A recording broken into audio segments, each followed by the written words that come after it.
They say the quiet ones never fight back, but that day, in the crowded hallway of Ridgeview High, when a bully slapped the shy new girl across the face, something inside her finally broke. No one expected what happened next, not the students, not the teachers, not even the bully himself, because the girl everyone thought was weak, had spent years hiding a truth she never wanted to use again. The first week at Ridgeview High was supposed to be a new beginning for Emily Carter, a soft-spoken 16-year-old who had moved from a small town after her mother's job transfer. Emily walked quietly, kept her books close, answered only when spoken to, and preferred the corner seat near the window. But in every school, there are people who mistake kindness for weakness. At Ridgeview, that person was Austin Reed, a loud, arrogant senior who loved being the center of attention. He walked with a pack, always laughing the loudest, pushing the hardest, and making sure everyone knew he ran the hallways. Emily had hoped to go unnoticed, but quiet people stand out in a world full of noise. The trouble began on a Thursday morning. Emily was walking to class when Austin and his friends blocked the hallway. She tried to quietly step around, but Austin snatched her notebook from her hand. "Where do you think you're going, mouse?" he laughed. Emily reached out politely. "Please, can I have it back?" Her voice trembled, not in fear, but in exhaustion. She'd dealt with bullies before in her old school. She knew the pattern. She knew the humiliation. And she hated it. Austin flipped the notebook open, mocking her neat handwriting. Students gathered. Phones came out. Whispering spread like fire. "I'm talking to you," Austin said, and then he slapped her hard. The hallway went silent. Emily didn't cry.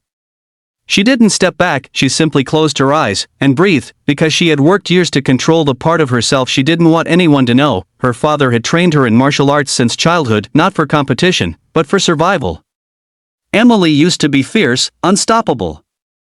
But after an accident years ago where a classmate got hurt during practice, she had sworn never to use her strength again. But the slap awakened something she had buried. Austin raised his hand again, and this time Emily caught his wrist mid-air. Gasps filled the hallway. Austin laughed, thinking she was bluffing, until he tried to pull away and couldn't. Emily looked him in the eyes. "Don't," she whispered, but he yanked harder. In one swift motion, controlled, precise, not violent but necessary, Emily twisted his arm the way her father taught her.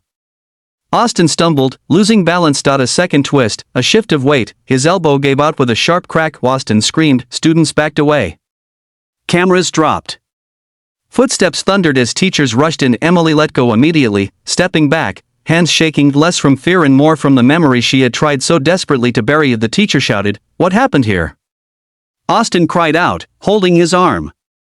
Emily said nothing, not yet, because she knew no one would believe the quiet girl. Emily sat in the principal's office, her heart pounding. She wasn't scared of punishment, she was scared of being misunderstood again. The principal, Mr. Henderson, entered with a stern look. A school counselor followed. Behind them, Austin's mother and Austin himself, arm in a sling, walked in. Emily kept her gaze low. "Emily," the principal began, "several students confirmed that you injured Austin. Is that true?" "I didn't attack him," she said softly. "I defended myself." Austin scoffed. "Defended? You broke my arm." Emily didn't raise her voice. "You slapped me first. You were going to hit me again." There was silence. The counselor leaned forward gently. "Emily, has this happened before? At your old school?" Emily hesitated, but it hurt to keep hiding. "Yes. Not because I started fights, but because I knew how to finish them." She explained her training, her promise to stop using martial arts, the accident from years ago, the guilt she carried, and the fear of losing control. Her voice trembled as the truth spilled out. Austin's mother looked at her son sharply. "Austin, did you hit her first?" Austin looked away. He didn't answer. He didn't need to. The principal sighed. "Emily, what you did was self-defense. You won't be punished. And Austin, there will be consequences for your behavior." Austin swallowed hard, humiliated, but the story didn't end in hate. The next week, something unexpected happened. Austin approached Emily in the hallway alone. He stood awkwardly, struggling for words. "Look. I deserved what happened. I shouldn't have hit you. I'm sorry."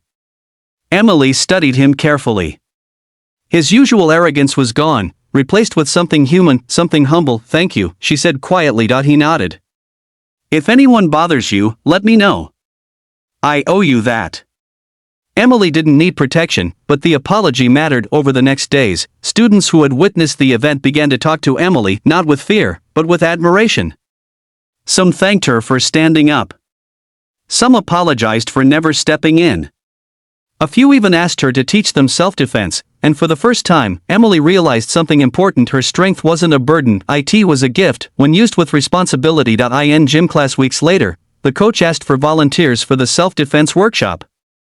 Emily raised her hand. Her heartbeat was steady.